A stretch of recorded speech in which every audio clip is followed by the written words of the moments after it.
Oke, bismillah, assalamualaikum warahmatullahi wabarakatuh.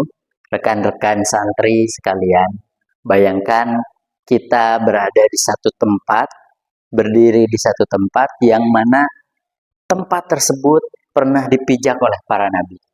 Tentu kita akan merasa sangat diliputi oleh keberkahan. Lalu apakah ada tempat seperti itu? Ternyata di dunia ini ada, yaitu di Masjidil Aqsa. Masjid yang tidak boleh luput dari perhatian kita, tidak boleh luput dari doa-doa kita.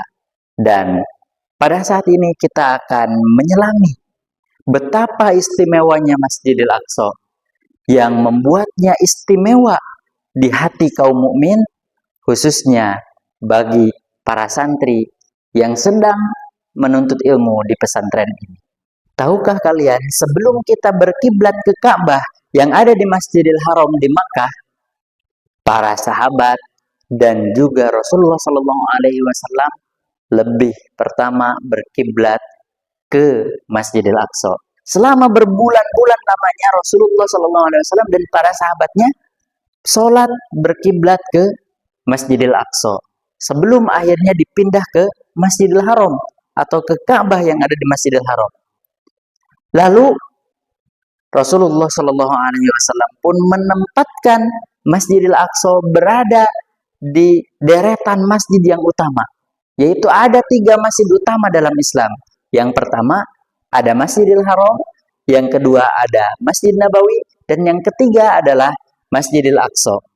Dan Nabi Shallallahu Alaihi Wasallam dalam hadisnya, la tusaddur rihal illa ila thalathati masajid, al Masjidil Haram, wa masjidi hadza, wa Masjidil Aqsa. Yaitu di situ dijelaskan bahwasanya tidak diperkenankan melakukan perjalanan dengan mengharapkan pahala yang begitu besar kecuali perjalanan ke 3 masjid, yaitu Masjidil Haram dan masjidku ini atau Masjid Nabawi dan juga Masjidil Aqsa.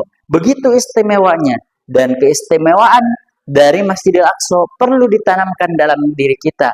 Perlu kita tanamkan rasa cinta kepada Masjidil Aqsa sebagai bentuk pemurnian akidah kita. Masjidil Aqsa juga menjadi satu tempat yang menjadi saksi bisu dari sebuah sejarah yang tidak akan terlupakan oleh kaum muslimin. Peristiwa yang mengubah sejarah umat manusia, yaitu peristiwa Isra Mi'raj, di mana Rasulullah Shallallahu Alaihi Wasallam dijemput oleh malaikat Jibril, lalu diperjalankan oleh Allah Subhanahu Wa Taala dari Masjidil Haram ke Masjidil Aqsa dalam waktu hanya 1 malam. Perjalanan yang begitu jauh ditempuh hanya dalam waktu 1 malam, dan itu mustahil dilakukan pada masanya.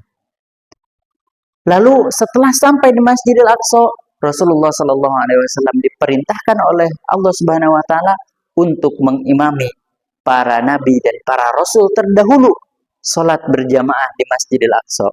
Ini membuat Masjidil Aqsa setiap jengkalnya penuh dengan keberkahan. Setiap jengkalnya tidak bisa dipisahkan dari kaum muslimin. Lalu setelahnya melaksanakan sholat berjamaah di Masjidil Aqsa bersama para nabi terdahulu, Rasulullah Shallallahu Alaihi Wasallam dinaikkan oleh Allah Subhanahu Wa Taala ke Sidratul Muntaha, bertemu dengan Allah, dan Rasulullah SAW menerima perintah syariat sholat 5 waktu yang pada saat ini kita masih terus melaksanakannya.